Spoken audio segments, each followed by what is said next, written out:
This trader of mine is asking, do the tactics that I teach on a 2-minute time frame, are those tactics, the methods, the strategies, are they applicable in other time frames? And the answer is yes, absolutely yes.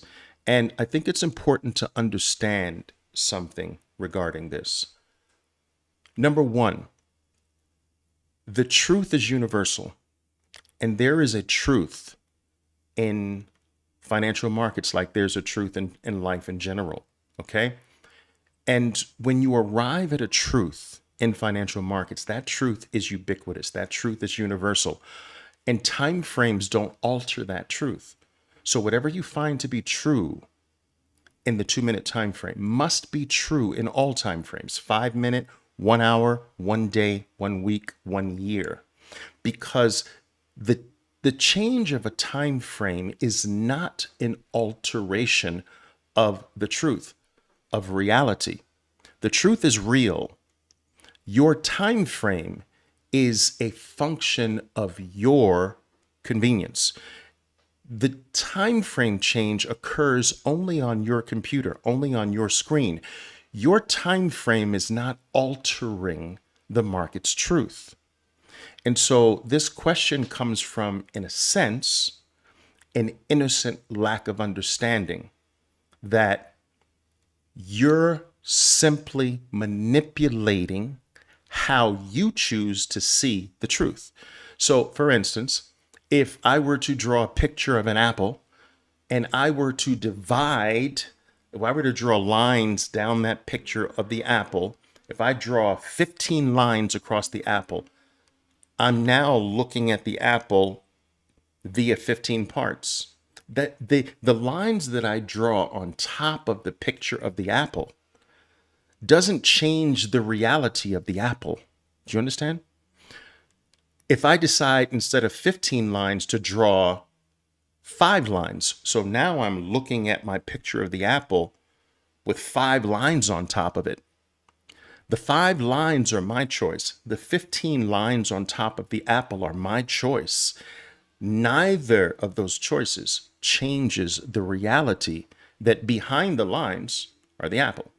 And so when your tactics and your techniques are based on the market's truth, you should be able to use them universally across time frames.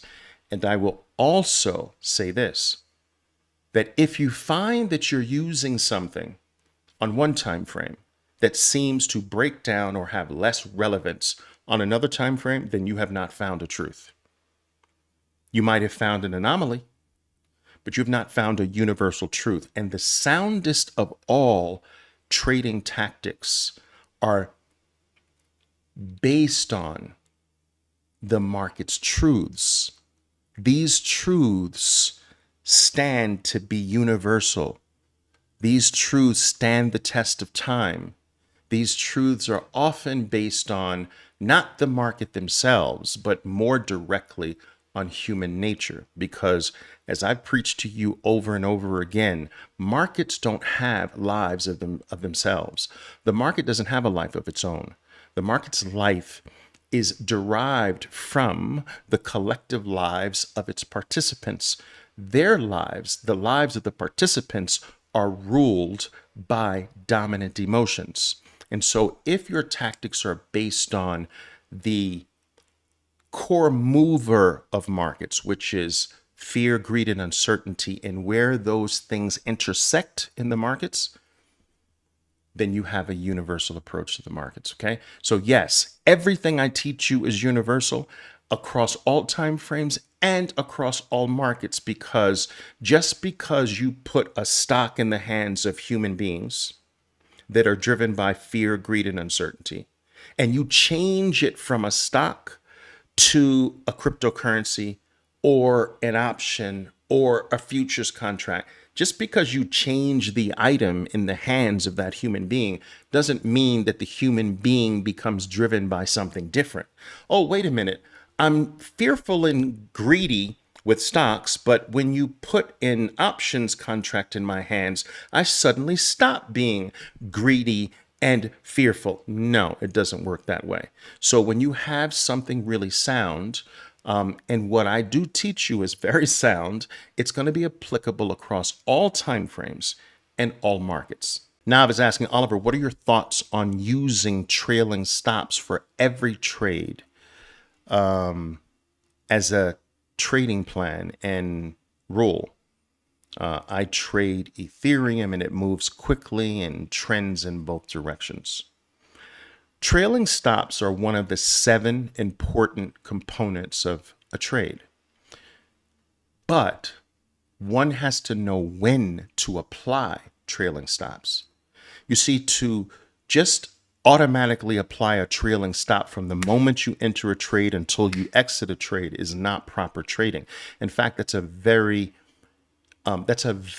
novice-like approach to trading. Every moment of a trade does not call for you to have a trailing stop. There are specific scenarios that might develop in the trade that call for you to have a stop adjustment and to trail from that stop adjustment. But one of the big mistakes I find that many novice traders make is to, number one, adjust their original stop too quickly. So as soon as the stock starts moving in the direction, boom, they're tightening up that stop. That's usually an error. Okay. I find that another error is to tighten when they do make an adjustment or start to trail. The trail is too tight. So the trader is literally begging to be taken out of the trade. All right. That's a common error. Okay. And the other common error, which I told you, is to apply a trailing stop when you're not supposed to apply a trailing stop. I find that traders are adjusting stops when they have nothing to protect. If you've entered a trade and don't yet have anything to protect, what are you adjusting for? And then if you have to adjust when you have an adequate amount not to protect. And so you have to define for yourself what's that adequate amount. Is it $5? No, that's too small. Is it $500? So you have to have certain elements of your plan that says things like this. Look, once I hit $500 in profits, I'm giving you an example. Once I hit $500 in profits, I will not go home with less than 200. I'm willing to risk 300 of the 500, but I am not any longer willing to go back to zero. Whether that's 500, where you make that adjustment in your plan, whether maybe it's 300. After 300, I've got 100 locked in. I'll sacrifice 2, but I won't lose 1. So these are specific examples. And then you need multiple examples. So let's say, okay, once I hit 300, I always go home with a minimum of 100. But if I get to 500, which is goal number 2, now I will not lose 200. When I go to 600, now I won't lose 300. When I go to 800, now I won't lose 500.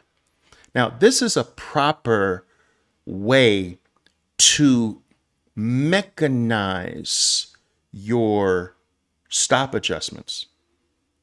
What you don't want to do is to randomly do it based on your feelings, your emotions, and your thoughts in the heat of the moment, because that can't produce consistency.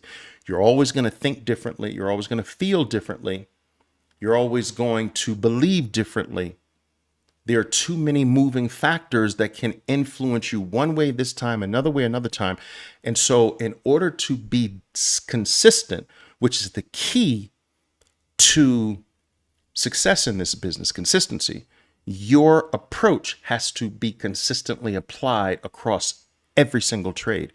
And so to mechanize your trailing stop approaches, you need more than one. I just gave you one example, right?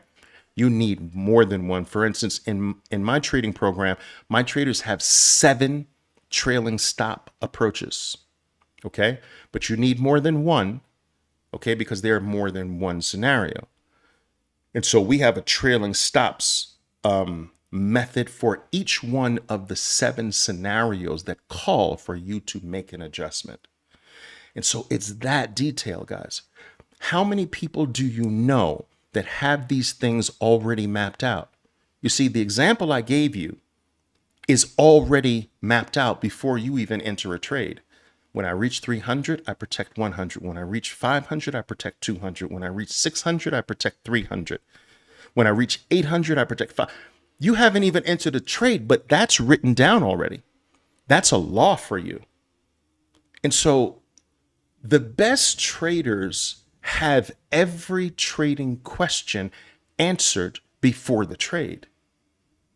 That trailing stop method is set before the trade. It's the traders that are making decisions off the cuff in the heat of the moment, when they're emotional, when they're fearful, when they're greedy, when they're anxious, when they're uncertain, when they've got all this data coming at them all at once, conflicting things.